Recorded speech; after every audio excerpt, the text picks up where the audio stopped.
तो हाय मेरे प्यारे साथियों, आप सभी कैसे होंगे? देखिए आप सभी बहुत अच्छे से होंगे, सही तरीके से पढ़ाई कर रहे होंगे। मैं हूं राय और आप सभी के लिए फिर से हम वापस आ चुके हैं एक नए चैप्टर के साथ। क्लास 10 का देख पा रहे होंगे कि द्विघात समीकरण एक्सरसाइज 4.1, ठीक है। हालांकि सेकंड क्वेश्चन में भी यही लिखा गया है कि निम्न स्थितियों में द्विघात समीकरण के रूप में निरूपित करें। आपको मतलब ना इनको क्या करना है, इनका जो है यहाँ पे लिखा गया है लंबाई और चौड़ाई ज्ञात करना है। हालांकि इस चीज को हम लोग नहीं करेंगे, ठीक है। लंबाई क्या होगा, चौड़ाई क्या होगा, उस चीज को हम लोग नहीं करेंगे। मतलब ये हम लोगों का कि इसमें हम लोगों को द्विघात समीकरण के रूप में हमको निरूपित करना है, ठीक है। यानी कि क्वाड्रेटिक इक्वेशन डायरेक्ट निकालना है, समीकरण निकालना है, ठीक है। तो चलिए हम लोग समझते हैं एक एक करके और इनको करने के लिए कोशिश करेंगे, ठीक है।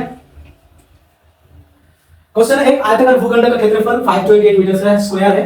क्षेत्र की लंबाई मीटरों में और चौड़ाई का 2 गुना से 1 अधिक है। हमें भूखंड की लंबाई और चौड़ाई ज्ञात करना है, ठीक है। तो हालांकि आप लोगों को बताया जा रहा है यहाँ पे लंबाई और चौड़ाई ज्ञात करना है, लेकिन आपको इस तरीके से बिल्कुल ही नहीं करना है, ठीक है दोस्तों। तो चलिए हम लोग शुरुआत करते हैं। सबसे पहले हम मान लेते हैं हम लोग क्या मानेंगे सर?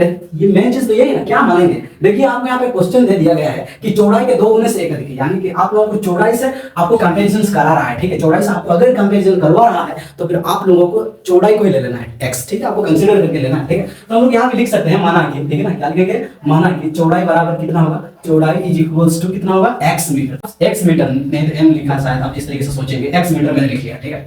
तो लेकिन क्वेश्चन ये है कि एक आयताकार भूखंड का क्षेत्रफल 528, क्षेत्र की लंबाई मीटरों की चौड़ाई के 2 गुने से। तो चौड़ाई तो आपने ले लिया, तो लंबाई कितना होगा, ठीक है। तो लंबाई कितना होगा, आप देखिए ना, लंबाई होगा आपका चौड़ाई का 2 गुना से 1 अधिक है। कौन? लंबाई। तो चौड़ाई कितना था, x। तो चौड़ाई का मतलब x का 2 गुना कितना होगा, 2x, ठीक है। 2 गुने से 1 अधिक है प्लस 1, ठीक है। समझ में आया कि नहीं, नाम बताओ हमको यहाँ पे कुछ समझ में आया कि आपको लंबाई किस तरीके से मैंने निकाला। ये क्वेश्चन ये है कि लंबाई मीटरों में चौड़ाई के 2 गुने से 1 अधिक है, इसलिए 2 गुना से मैंने इनको 1 अधिक करवा दिया, ठीक है। तो इनका अभी हम लोग करेंगे, ठीक है। तो क्या क्वेश्चन ये है कि आयताकार भूखंड, प्रश्नानुसार थोड़ा सा लिख दीजिए, प्रश्नानुसार, ठीक है। क्या लिखेंगे हम लोग, प्रश्नानुसार आयत का क्षेत्रफल कितना होता है पता है आप सभी को। क्षेत्रफल, आयत का क्षेत्रफल तो किसी को बताना नहीं पड़ेगा ना, ठीक है। कितना होता है, लंबाई गुना चौड़ाई। आप लिख दीजिए डायरेक्ट लंबाई मल्टीप्लाई चौड़ाई, ठीक है। लंबाई मल्टीप्लाई चौड़ाई, ठीक है। लंबाई गुना चौड़ाई होता है। लेकिन यहाँ तो लंबाई और चौड़ाई तो यही सब दे दिया गया है ना, तो आपको कंसीडर करके चलना है। तो लंबाई बराबर कितना होगा, दिस सिंपल आंसर आपको कंसीडर करना, लंबाई बराबर कितना होगा, 2x + 1 और होल इनटू कितना, चौड़ाई कितना है, x, ठीक है। यानी कि x इस तरीके से आप मल्टीप्लाई करोगे तो कुछ ऐसा ही होगा, ठीक है ना। तो ये आपका कितना हुआ, लंबाई गुना चौड़ाई बराबर कितना आया है, आप देखिए ना, 528 मीटर का स्क्वायर, ठीक है। मीटर का स्क्वायर मैंने लिख लिया, ठीक है। इतना है 528 मीटर का स्क्वायर इनका एरिया, ठीक है। तो अभी हम क्या करेंगे, इनको थोड़ा सा सॉल्व करेंगे। तो x होगा तो 2x², ये इसके साथ मल्टीप्लाई होगा और ये भी इसके साथ मल्टीप्लाई होगा, तो x ही बनेगा बराबर में 528, ठीक है। समझ में आया कि नहीं आप लोगों को कितना, ठीक है। अभी हम क्या करेंगे, अभी इनको हम इधर उधर करेंगे, ठीक है। अभी हम थोड़ा सा इनको सजा के लिखेंगे, थोड़ा सा इनको प्रॉपर्ली ऑर्डर से लिखेंगे, 2x²। उसके बाद हम किनको लिखेंगे, ये प्लस x, उसके बाद ये वाला माइनस 528 इज इक्वल्स टू कितना हो गया, 0। तो ये रहा हम लोगों का इक्वेशन, ठीक है, यानी कि समीकरण। तो हमारा द्विघात समीकरण आया कितना, अतः लिख दीजिएगा लास्ट में, ठीक है। द्विघात समीकरण बराबर कितना आया आपका, बराबर कितना आया, ये 2x² प्लस x और माइनस 528, ठीक है। तो ये रहा आपका फाइनल आंसर, ठीक है। इस तरीके से आपको करना है, ठीक है। इसका आंसर तो आप लोगों को निकालना नहीं है हालांकि, ठीक है। आपको क्या करना है, खाली आप लोगों को इनका समीकरण निकाल के इनको दे देना है, ठीक है। समझ में आया कि नहीं आपसे? तो चलिए अभी हम शुरुआत करेंगे क्वेश्चन नंबर 2, ठीक है। देख लेते हैं उनको भी, ठीक है ना। तो ये ना हम लोगों का सेकंड क्वेश्चन है, 2 क्रमांक पूर्णांक का गुणनफल 306 है। हमें पूर्णांक को ज्ञात करना है। हालांकि पूर्णांक को तो ज्ञात करना है, हम लोग क्या करेंगे, द्विघात समीकरण इक्वेशन को हम लोग निकालेंगे, ठीक है। समीकरणों को निकालेंगे, ठीक है। तो चलिए हम लोग समझ लेते हैं। आप यहीं पे 2 चीज आप लेना चाहेंगे, ठीक है। 2 क्रमांक पूर्णांक को तो लेना ही पड़ेगा, ठीक है। तो माना कि आप लोग यहाँ पे कुछ लिखिएगा, आंसर में क्या लिखिएगा, माना कि, है ना, माना कि पहला पूर्णांक है ना, पहला पूर्णांक कितना है, x, ठीक है। पहला पूर्णांक आपने x ले लिया, तो दूसरा पूर्णांक कितना होगा हम आपको बताएंगे। क्रमागत पूर्णांक मतलब क्या, पहला पूर्णांक x, क्रमागत मतलब होता है दोस्तों जैसे कि आपका 1 2 3, देखिए 3 या 2 कैसे प्राप्त होता है, आप इससे पहला वाला 2 प्लस में 1 होता है। यानी कि इसको अगर x मान के चलोगे तो x प्लस में 1 हो गया ना, x इनको मान के चलोगे तो कितना होगा, x प्लस 1 तब जाके हम लोगों का आगे वाला मिलता है, ठीक है। जैसे कि 5 कैसे मिलेगा, 4 से, 4 प्लस में 1, इसको अगर x मानोगे तब जाके मिलेगा, ठीक है। तो माना कि पहला पूर्णांक x, तो दूसरा पूर्णांक कितना होगा, दूसरा पूर्णांक कितना होगा दोस्तों, दूसरा पूर्णांक is equal to x plus 1, ठीक है। इसको तो लेना ही पड़ेगा, इसलिए क्योंकि आपका ये क्रमागत बोला जा रहा है, ठीक है। ऐसा नहीं कि मतलब 2-3 संख्या को छोड़ के जो संख्या बढ़ेगा उसी को लेगा, ऐसा नहीं। क्रमागत मतलब आसपास वाला संख्या, ठीक है। समझ में आया कि नहीं आप सभी को? तो क्वेश्चन ये कि 2 क्रमागत पूर्णांक का गुणनफल यानी कि इनका गुणनफल, ठीक है। तो लिखिए डायरेक्ट प्रश्नानुसार, ठीक है, प्रश्नानुसार, ठीक है ना। क्या लिखेंगे हम लोग, प्रश्नानुसार 2 क्रमागत दो क्रमागत पूर्णांक का क्या करेंगे हम लोग, गुणनफल, है ना, गुणनफल कितना होगा, क्वेश्चन सी है, गुणनफल इज इक्वल टू 306, ठीक है, 306 होगा, ठीक है। तो हम क्या करना है, दो क्रमागत पूर्णांक तो हमने ऑलरेडी ले लिया, पहले जो हुआ x और मल्टीप्लाई कितना होगा, x प्लस 1, ठीक है, बराबर आएगा कितना, 306, ठीक है। समझ में आया कि नहीं, इतना तक समझ में आया कि दो क्रमागत पूर्णांक का गुणनफल कुछ नहीं है, मतलब यहाँ गुणन है, ठीक है ना। तो इनको अगर सॉल्व करेंगे तो कितना, x into x कितना होगा, x स्क्वायर, ठीक है, और इसके साथ ये मल्टीप्लाई होगा तो x इज इक्वल टू कितना होगा, 306, ठीक है। अभी 306 को इधर लाएंगे, x स्क्वायर प्लस x और माइनस 306 इज इक्वल टू कितना होगा, 0। जब इक्वल्स टू 0 आपने लगाया यानी कि आप समीकरण में पहुंच गए, ठीक है। हम लिखेंगे क्या, अतः समीकरण बराबर कितना आया, अतः समीकरण बराबर x स्क्वायर प्लस x और माइनस 306 है, ठीक है। समझ में आया, आप लोगों का आंसर, ठीक है। हमेशा ध्यान रखो कि ये जो कांस्टेंट है, ठीक है ना, ये जो अचर है, इनको आपको लास्ट में लिखना है, ठीक है, आगे में नहीं लिखना है ना, इनको कहां लिखना है, लास्ट में लिखना है, ठीक है। समझ में आया कि नहीं, ये रहा हम लोगों का दूसरा क्वेश्चन। अभी हम लोग तीसरा क्वेश्चन देखेंगे, ठीक है। तो चलिए इनको थोड़ा सा मिटाते हैं और तीसरा क्वेश्चन हम लोग फटाफट लिख लेते हैं।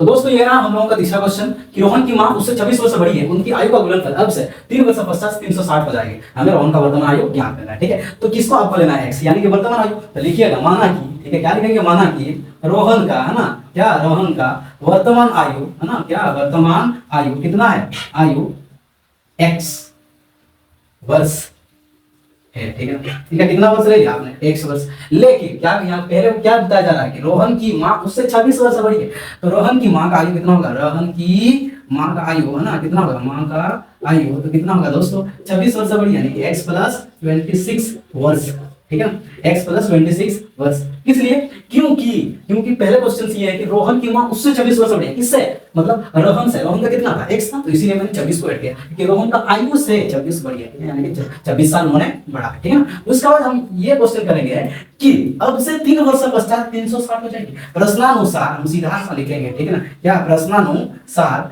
3 वर्ष पश्चात, है ना, 3 वर्ष पश्चात कितना होगा, 3 वर्ष पश्चात आयु कितना होगा दोस्तों दोनों का, है ना, कितना होगा, रोहन का कितना बदल जाएगा, रोहन का प्रश्नानुसार 3 वर्ष पश्चात आयु कितना होगा, x प्लस 3, किसका, क्योंकि इसमें ही हम लोग वर्ष में ही हम 3 ऐड कर दिया, ठीक है, क्योंकि 3 वर्ष पश्चात, 3 वर्ष के बाद पश्चात मतलब होता है बाद, तो इनका कितना होगा, इनका भी तो कुछ वर्ष में चेंजिंग आएगा, ठीक है। x प्लस 26 में 3 अगर ऐड करेंगे तो कितना, 26 27 28 29, ठीक है, 29 है ना। तो हम लिखेंगे ये रहा x प्लस 3, ये रहा किसका, 3 वर्ष पश्चात। यहाँ पे थोड़ा सा लिख दीजिए रोहन, ठीक है, रोहन लिख दीजिए, रोहन का आयु कितना होगा, रोहन का आयु कितना होगा, x प्लस 3। अभी उनका मां का आयु, ठीक है, मां का आयु कितना होगा, मां का आयु कितना होगा, x प्लस, इसमें हम कितना ऐड करेंगे, 3 ऐड करेंगे तो x प्लस 29 वर्ष, ठीक है, वर्ष, ठीक है। तो इतना ही, इसका इतना वर्ष हो गया और इसी का इतना वर्ष, ठीक है। अभी क्वेश्चन ये है कि हमें रोहन का वर्तमान आयु ज्ञात करना है, लेकिन गुणनफल कितना होगा, हाँ यहाँ पे थोड़ा सा बताया जा रहा है, गुणनफल 360 होगा। तो गुणनफल करेंगे, गुणा करेंगे किनका, x प्लस 3 और होल इनटू में किसका, x प्लस 29, ठीक है, इक्वल्स टू कितना, 360। इस तरीके का जो क्वेश्चन आपने प्रश्नावली 4.1 का पहले एक नंबर में किए ही होगा आप सभी, ठीक है। तो ये बताने का कोई जरूरत नहीं है, ठीक है ना। इनको सॉल्व करेंगे तो x होल इनटू में ये कितना होगा, x प्लस 29, ठीक है, और ये प्लस 3 होल इनटू में कितना, x प्लस 29, ठीक है, इज इक्वल टू 360, ठीक है। इनको अगर सॉल्व करोगे तो कितना होगा, x स्क्वायर प्लस 29x और प्लस 3x और प्लस कितना होगा, 87 ना, 87 ना, मतलब 27 2 ना, 3 4, ठीक है, इज इक्वल टू 360, ठीक है। इतना तो पूरा क्लियर, ठीक है ना। तो अभी हम लोग इनको थोड़ा सा सॉल्व करेंगे, अभी तक हम लोगों का सॉल्व नहीं हो रहा है, ठीक है। तो x स्क्वायर और प्लस यहां पे कितना है, 29, हाँ 29 हो गया, 30 31 32, ठीक है, 32x, ठीक है ना। और ये हो रहा हम लोगों का कितना, प्लस 87 और यहाँ माइनस 360 इक्वल्स टू 0। इनको भी हम लोग सॉल्व करेंगे, x स्क्वायर और प्लस में 32x और ये होगा माइनस क्यों, 360 से अगर 87 जाएगा तो कितना होगा, 87 या 10 7 8 9 10 3, हाँ, तो यहाँ बचा कितना 5, 15 से 8 जाएगा 8 7, है ना, यहाँ पे तो 273, ठीक है, 273 है ना, इज इक्वल्स टू कितना 0। तो ये रहा हम लोगों का फाइनल इक्वेशन, जैसे ये दिखना चाहिए, ठीक है। अतः लिख दीजिएगा, अतः समीकरण कितना है आप लोगों का, कोई लिख दीजिए, अतः समीकरण equal to x square plus 32x minus 273 equals to 0, ठीक है। ये आप लोगों का फाइनल आंसर, ठीक है। समझ में आ गया ना दोस्तों। चलिए हम लोग चौथा क्वेश्चन की ओर जाते हैं, लास्ट क्वेश्चन जिसे हम कहेंगे, और लास्ट क्वेश्चन खत्म होने के बाद आप लोगों का पूरा खत्म ये वाला चैप्टर, ठीक। तो चलिए हम लोग चौथा क्वेश्चन की ओर बढ़ते हैं। तो दोस्तों ये रहा हम लोगों का चौथा क्वेश्चन, और चौथा क्वेश्चन करने के बाद हम लोगों का पूरा खत्म हो गया, ठीक है।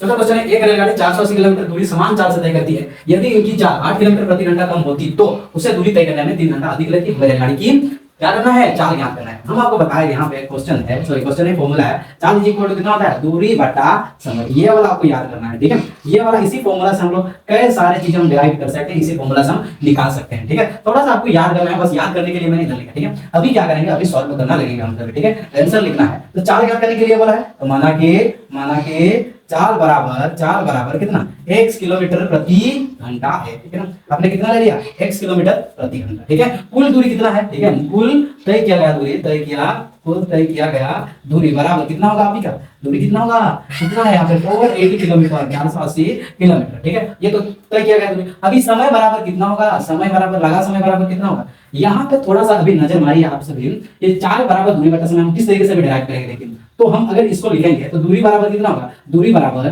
4 मल्टीप्लाई समय, ठीक है। समय को हम इधर भेज दिया तो कितना हो गया, ये आपका भागा करके उधर चला गया, मल्टीप्लाई बदल गया, ठीक है। तो समय बराबर आएगा कितना, दूरी बटा 4, समय बराबर दूरी बटा 4, फिर से यही या ये वाला मल्टीप्लाई करके इधर चला जाएगा बटा, तो ये है हम लोगों का फाइनल, यानी कि ये फॉर्मूला हम यहां लगाने वाले हैं। दूरी कितना है सर, 480, ठीक है, बटा समय कितना है, दूरी बटा कितना है, 4 तो आपका ऑलरेडी कितना है, x किलोमीटर में, ठीक है, प्रति घंटा x, 480 बटा x, ये वाला है ना। अभी आपको क्या करना है, अभी थोड़ा सा प्रश्न को आप पढ़िए, ठीक है। अभी प्रश्न में ये बताया जा रहा है कि यदि इनकी चाल 8 किलोमीटर प्रति घंटा कम होती तो उसे दूरी तय करने में 3 घंटा अधिक लेते। अभी हम लोग समय को कम कर देंगे, कितना कम करेंगे रे, हम 8 किलोमीटर प्रति घंटा कम करेंगे, ठीक है। अभी ये है कि यदि 8 किलोमीटर प्रति घंटा तो दूरी तय करने में 3 घंटा अधिक समय, तो अभी हमारा जो है प्रश्नानुसार सीधा लिख दीजिए, ठीक है। प्रश्नानुसार तो कितना होगा अभी का, ठीक है, 480 और बटा में अब कितना x, ठीक है, 480 बटा में x minus 8 is equals to कितना होगा दोस्तों, ये 480 और बटा में x प्लस में 3। समय में परिवर्तन है कि नहीं, समय में परिवर्तन आया कि नहीं, ठीक है। प्रश्नानुसार ये बताया जा, यदि इनकी चाल 8 किलोमीटर प्रति घंटा कम होती है तो उसे दूरी तय करने में 3 घंटा अधिक समय लेती है, ठीक है।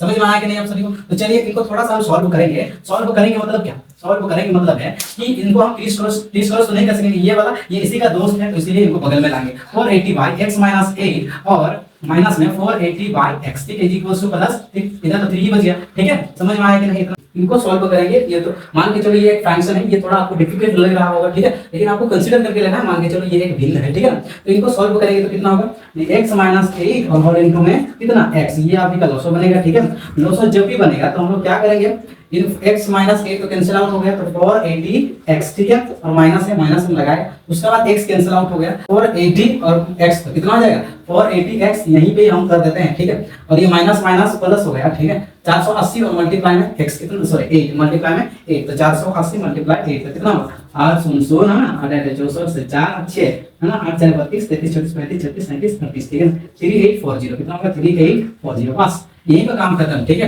इसको उल्टा पलटा लिखिएगा तो हो सकता है गलत, ठीक है ना। तो चलिए हम लोग इनको सॉल्व करेंगे, ये तो ऑलरेडी कैंसिल, ठीक है। तो अभी बचा कितना 3840 और y में x माइनस 8 और ब्रैकेट में x इक्वल टू 1/3 नहीं 3/1, ठीक है, 3/1। अभी थोड़ा सा क्रिस क्रॉस करो, ठीक है, इसको इससे मल्टीप्लाई करो, इसको इससे मल्टीप्लाई करो तो कितना होगा x² और ये minus 8x is equals to x² minus 8x और होल ब्रैकेट्स में कितना आपकी का 3 इक्वल्स टू 3840, ठीक है। इसका साथ ये अभी हो रहा है तो इसका ऑलरेडी x² माइनस 8x ही हुआ, 3 तो मल्टीप्लाई होगा, ठीक है। अभी इनको सॉल्व करोगे तो कितना होगा दोस्तों, तो 3x² माइनस 24x, ठीक है, इसको इधर लाओ माइनस 3840 इक्वल्स टू 0। ये रहा हम लोगों का फाइनल आंसर, ठीक है। तो ये रहा हम लोगों का फाइनल आंसर, ठीक है। जो इक्वेशन है हम लोगों का 3x² minus 24x minus 3840 equals to 0, ठीक है। समझ में आया कि नहीं दोस्तों आप सभी को। तो ये रहा हम लोगों का फाइनल आंसर, ठीक है। तो आज के लिए दोस्तों इतना ही, फिर मिलते हैं हम लोग नेक्स्ट वीडियो में। तब तक के लिए आप सभी को मेरे दिल से बाय बाय। यदि आज का सेशन आप लोगों को पसंद आया तो दोस्तों लाइक और सब्सक्राइब करने के लिए मत भूलिए। Thank you.